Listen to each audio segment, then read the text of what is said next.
Hello guys, and welcome back for part 6 of putting together my 10-inch professional cabinet saw.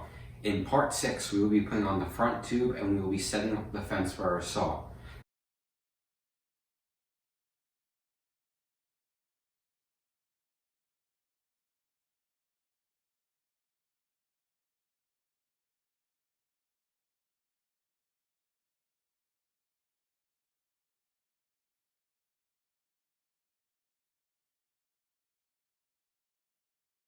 Alright guys, so that was part 6 of putting together my professional cabinet saw. In this part we put on the front tube and we also put on the fence. As you can see, it moves nicely. We still do need to tune it up so that it is accurate when cutting pieces to length, but we will be doing that in the next video, or the video after that, but most likely we're just going to finish this in part 7. We hope to see you there. Have a nice day. Chop that subscribe button, hammer that like button, and mark up the comment section.